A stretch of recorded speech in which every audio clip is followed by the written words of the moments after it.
Good day, this is William Garvey, Editor-in-Chief of Business and Commercial Aviation magazine. Today we're speaking with Lynn Nichols, the Chairman, CEO, and owner of Yingling Aviation, which provides a variety of general aviation services in Wichita, Kansas, ranging from FBO functions to aircraft sales and upgrades to making pepperoni pizzas for hungry visitors. The general aviation business has been in a rut for years now, especially with light aviation, and yet Yingling keeps growing. I'm sure a lot of people would like to know, what's your secret? Probably a little bit of luck, a little bit of timing. We have really worked hard on expanding our current capabilities, and the team is working just as hard with diversifying our company to where we continue to add additional services that still surround our core competencies. For example, our propeller shop, that was a small business many years ago, and probably over the last 7 years, we've put more focus on it. It has yielded us a real good contributing line of profitability to our company.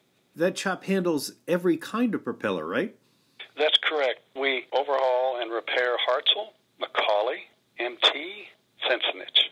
So it's not one specific manufacturer. It's a diverse group, primarily because when you look at an aircraft, there's a whole host of different propellers that's on the front end of that aircraft. Yeah, and one subset are drones, military drones. Is that correct? Yes. I'm not allowed to tell you a whole lot about that particular program, other than it's been a real good catalyst for our propeller business. It's been a very helpful springboard to launch our propeller business. The UAV is becoming a much more popular aircraft in the sky for multiple purposes or missions. It's surveillance. Some of the drones, of course, are weaponized. I think that business, as it's proven every year, the number of propellers that we're overhauling and repairing continues to increase. And speaking of increases, you're increasing your footprint in Wichita, are you not?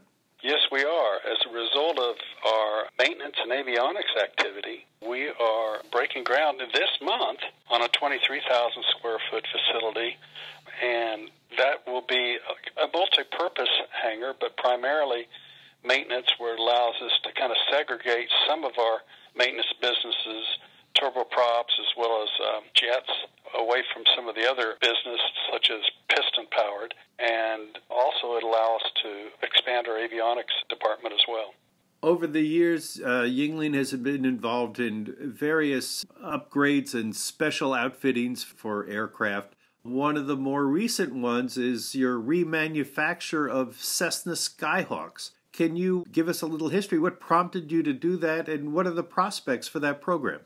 What prompted the program was a phone call from Mark Baker, and Mark asked me to meet him in Kansas City a few years ago. We're talking about the president of AOPA. That's correct. I remember he called me midweek, says, "What are you doing on Friday?" And I says, "Well, nothing." He says, "Good, get in the car and come up to Kansas City. I want to have a meeting with you." I thought, well, my gosh, here this is, president of AOPA, and he's called me and didn't really ask me if I wanted to come. He told me I had to come.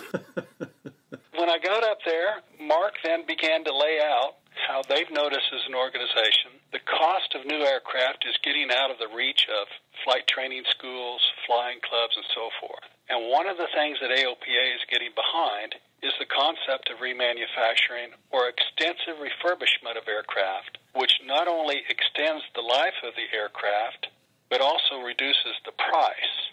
So if you translate that a little bit further, if we put a lower acquisition cost onto an airplane, and it's acquired by a flight training organization that rents the aircraft to their students, consequently, the rental price per hour would be less as well. He wanted me to think about taking the 172 airframe, start there, and develop a remanufacturing process that really pretty much rebuilds the aircraft from spinner to tail. And so it was from that conversation I brought that initiative back to our team, and I said, okay, let's prove it out on paper that it looks like it could be a worthwhile project. So they did. They came back, and of course Mark did give me a ballpark retail price he was wanting me to shoot for, and we didn't meet it. So I took the team after their first shot at it. I says, okay, let's go back and let's really leverage our supply chain and our buying power, and let's see if we can drive the cost down a little bit more. Well, we got down to where it was pretty darn close, still above the number that we felt like we needed to have. Let's buy one. Let's prove it out in real life. And as expected, again, we went well beyond the budget. But after the second one, we brought the number down. After the third one, the number kept falling. And it took us probably about 5 to 6 aircraft to drive the remanufacturing cost down to where there was a little bit of margin in there for us, but we achieved pretty close to the retail price that AOPA was wanting us to shoot for. The market has been targeted to be flight training organizations as well as flying clubs, as well as in recreational pilots. We have 2 aircraft in a flight training organization, and the remaining ones have gone to recreational pilots. So what we thought was kind of surprising was the recreational market has responded a little bit more favorable, but we do have a good testimonial now, that being Eastern Michigan University, that are bringing on 2 Ascend aircraft. And so now we've got a real case history we can build upon. The other thing that we wanted to do with the Ascend program was we'll cut our teeth on the 172, but we always knew that we would like to go up product. So we've been getting requests, can you do a 182? Can you do a 210? Can you do a Bonanza? So that's actually what's under review right now with that program, Bill. Interesting. Can I ask, what's the ballpark retail for a remanufactured Skyhawk? $231,000. We've been speaking with Lynn Nichols, the head of Wichita's Yingling Aviation. This is William Garvey, editor of Business and Commercial Aviation magazine. Thanks for your interest and your time.